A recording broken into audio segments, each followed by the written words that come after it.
Hi folks, Greg Marchand here with a virtual instructor-led training program brought to you by the Service Sales Academy.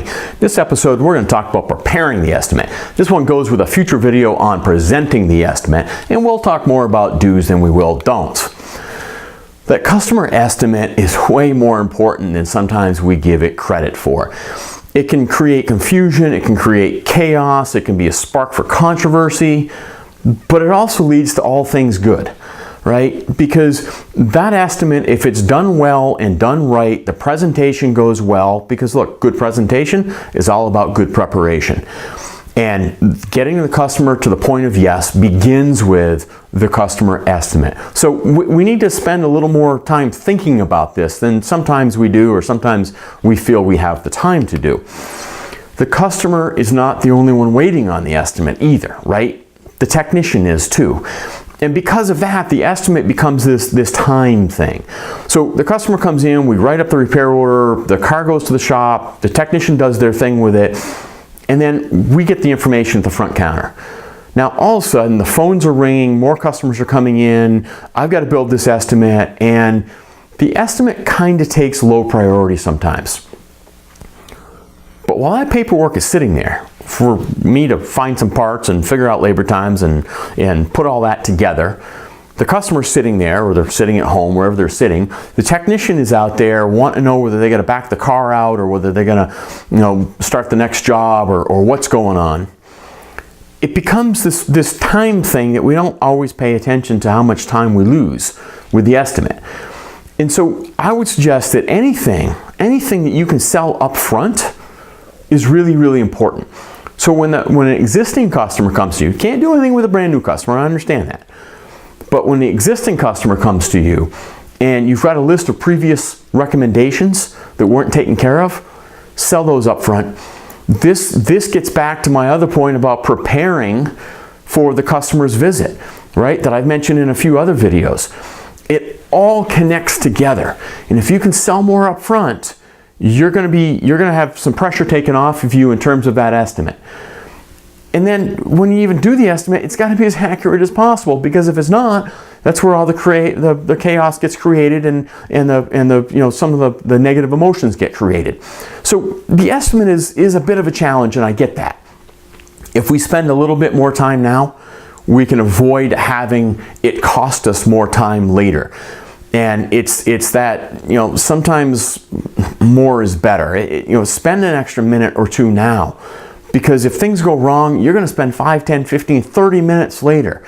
And I know it's a pain right now. I know you're busy. I understand that. I'm in that environment every day. I get it.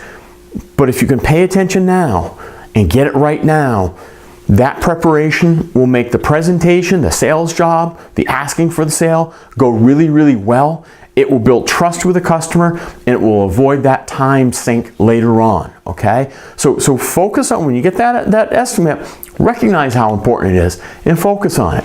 And look, if you're that stupidly busy, which I know some of you are, and you can't get the entire estimate put together, then focus on the customer concern and whatever major or necessary upsell there is. At least when the customer calls up, somebody can say something to them, and it's not, oh, we're still working on the estimate, and then you got to get into this game of endless phone tag, which in today's world is a real challenge. So if you can't get the full estimate done, if it's 12 lines long or whatever it is, then at least get the customer concerns written up, and whatever, hey, boss, these brakes they're gone, they're past due here. It's a safety issue at this point. Get that stuff written up.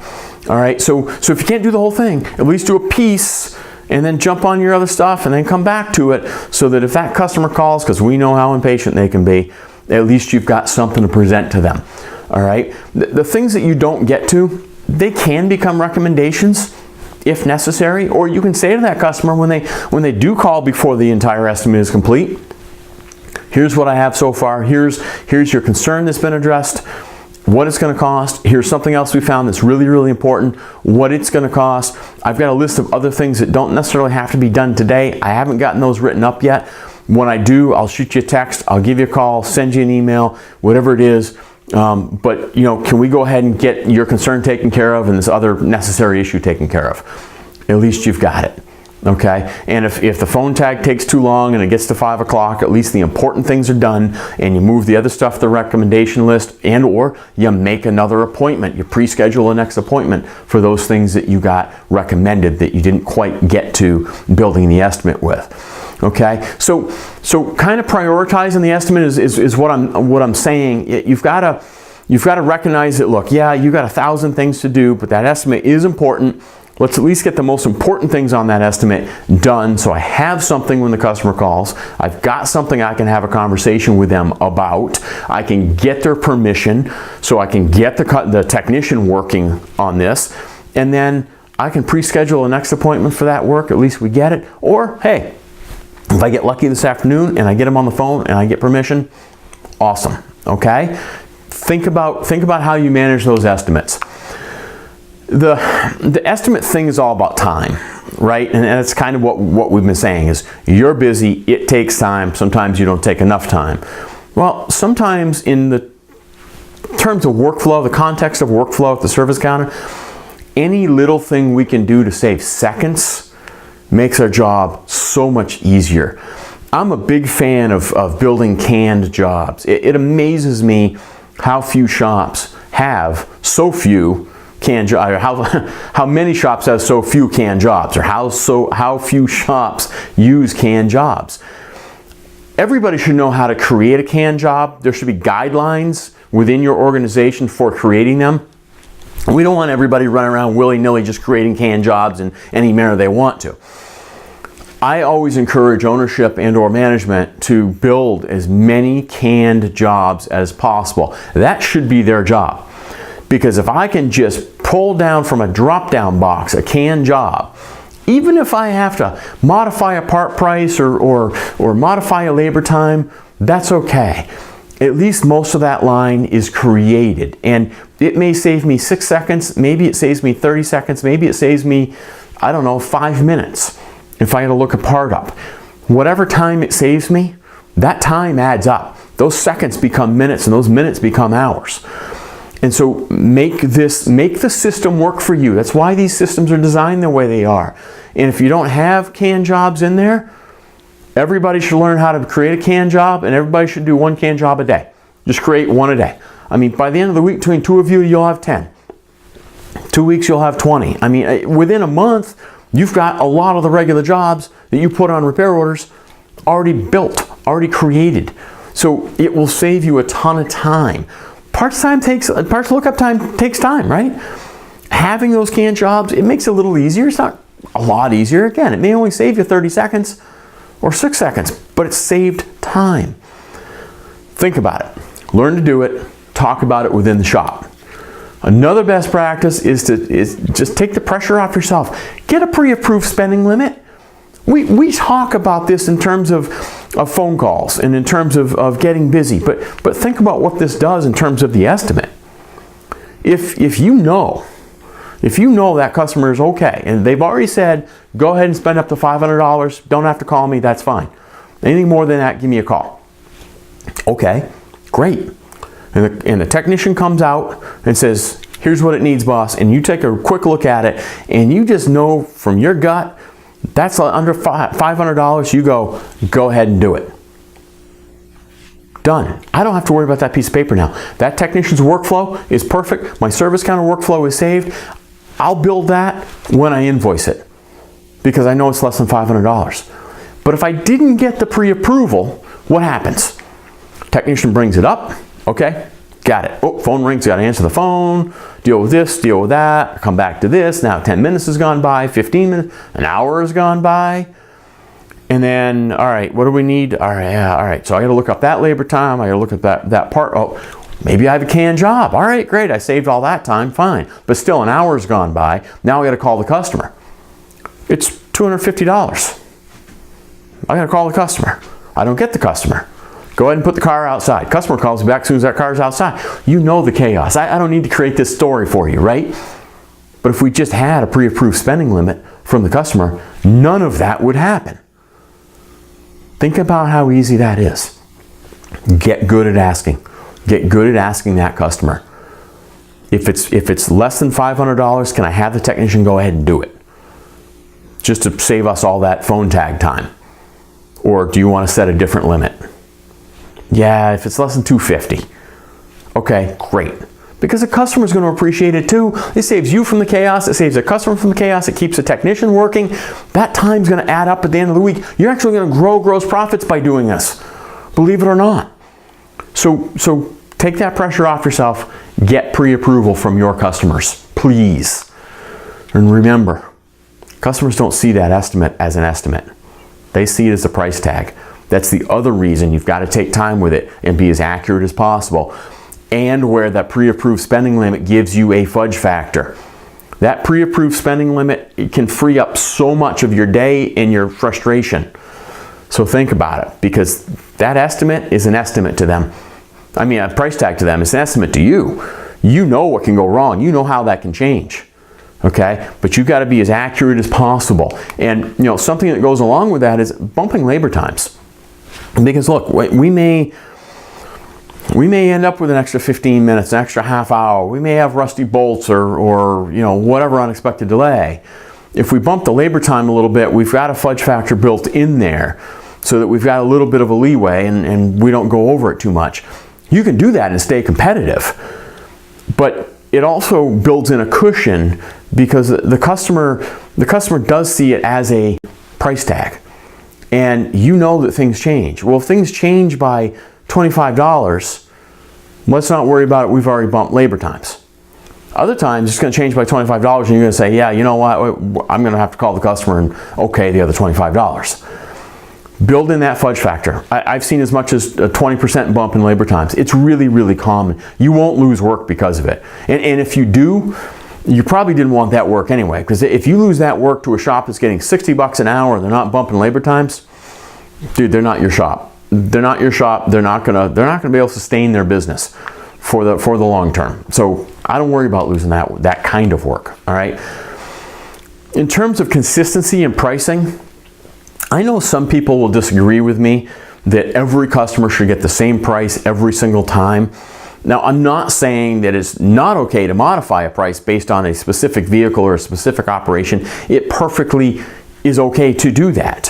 What I'm saying is that in terms of parts prices that customers can check online, you got to be consistent because they're going to check. You and I check. Look, I don't drill down and figure out what the best price for the best part is, but I might double check something somebody said to me. Hey, Greg, you need this compressor motor for your refrigerator. It's going to be $456. You know what? I'm going to go online and just see what they go for online, just to make sure I'm not getting completely blown away here. And maybe they all come in at $380 or $400. Well, I'm not going to worry about the money. I go, yeah, all right. You know what? That was direct from those guys. This is, he's got a middleman. I get it, but I'm also not going to pay him $450 if the part's going for $200. Customers know they have that option now. And so you don't have a ton of leeway with the parts that you're selling. Can you modify labor? Yeah, you can a little bit. But most of the time, the only fudge factor you have is labor. You're gonna have to charge the same thing for the same part, same operation. Customers talk too. And with the advent of social media, they can talk a lot, right? So you've got to keep that in mind. And when you create an estimate, here's the other thing. Save the estimate. I know some systems it's easier to do it than in others, but when you create that estimate, note where you got the quote from on the part. What part supplier was it?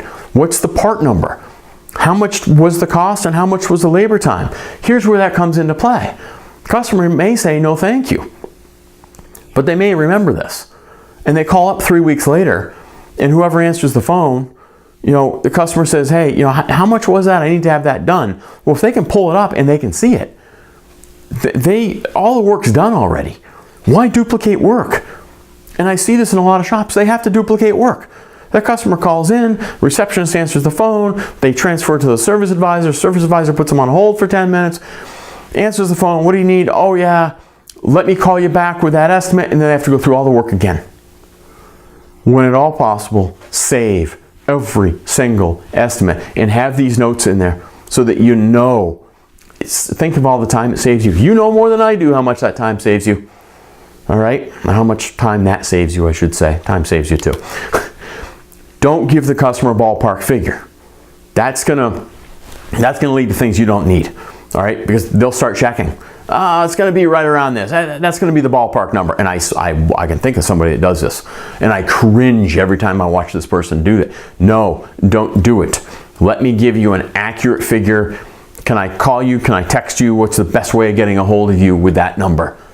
Don't give them a ballpark. You know what happens with ballpark. Maybe you're wrong. Maybe the part price went up by $200. Who knows? Don't give them a ballpark, because again, they're going to see ballpark as price tag.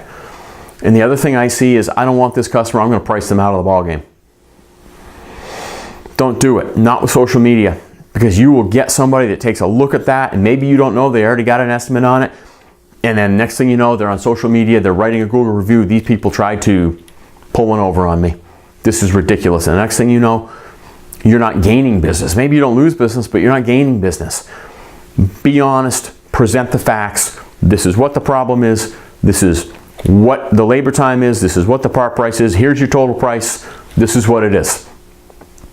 If you really don't want that customer, then have that conversation with the customer and say, maybe we're not the shop for you. I can recommend another shop. But don't try to price them out, because it'll come back and bite you, and we don't want that. All right? And please don't ever, ever, ever discount parts or labor unless the boss approves it, or unless the customer asks and they have a legit coupon. That kills your effective labor rate. It costs businesses so much money, it's not funny. I know you think you're being, I go into a Macy's one day, and at the checkout, I buy a shirt, and at the checkout, the dude pulls out 3 coupons and scans them from under the counter and says, hey, I just knocked $30 off for you.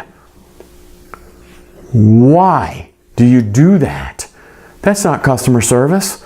I walked up saying, hey, you know what? The shirt's $70, the shirt's $70, whatever. I need it, I'm paying for it. I never asked for a discount. Then why wouldn't you take the extra $30? Take the extra $30. You are a business. It's not screwing anybody. You're a business. That's okay. But if I say, hey, I had a coupon at home for that, that $10 off. Any chance you guys have one back there you could use? Okay. I asked, it's a legit coupon. Hey, that's customer service. I'll help you out with it, no problem. Why are you scanning 3 of them? It was just crazy. So really, really watch your discount. I watched one guy, he would adjust the parts matrix. He didn't think that's not right selling that part for that much money. That's just not right. In his opinion, it wasn't right, but that matrix was set for a reason. And it was in line with everybody else. But just because that one individual didn't think that was right, he would take it upon himself to discount. You know how much money he cost that organization till we figured it out, we realized it, we started auditing our O's? The guy's lucky he still has a job, in my opinion. So don't be discounting. It's okay to make money. If a customer asks, that's fine. But don't just discount to get the job. Don't compete on price, right? All right, enough on that. Never adjust the parts matrix. If you think it's wrong, have the conversation with ownership. Okay? And never tell the customer you'll take care of them. Just stay honest and transparent, and you're not going to have to worry about gaining customers. They're going to recognize the honesty. They're going to recognize the transparency. Just present the facts on the estimate.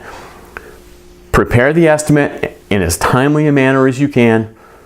If you want to bump the labor time 20%, that's fine. The part price is based on the matrix. That's fine. Here's our total price. They're just the facts. All right? Don't think too much about this, and make it easy for yourself. Make it easy for yourself, because that estimate's going to be seen as a price tag by the customer. So make it easy. Don't leave any question. Here's the labor time. Here's the part price. Together, here's what it is. Honesty, transparency. I'm just delivering the facts. All right? Save yourself the time. If you need to build the estimate with the customer concerns and the necessary upsell first, just so you have something when the customer calls, no problem. Do it. All right? And everything else can become a recommendation if it needs to, or you can get a hold of them later in the day. Also save yourself time by creating as many canned jobs as possible. Sometimes it's about the seconds, And just that 30 seconds things can save you can make a big difference in your overall day. Okay? But present the facts. Be honest, be transparent. Again, you can adjust labor times if you need to, but don't discount. Don't worry about competing on price, and don't worry about losing a job because of that estimate. Just be honest with the estimate. This is what we do. This is why we do it this way. This is what it's going to cost. All right? Folks, keep up the great work and never, ever stop learning.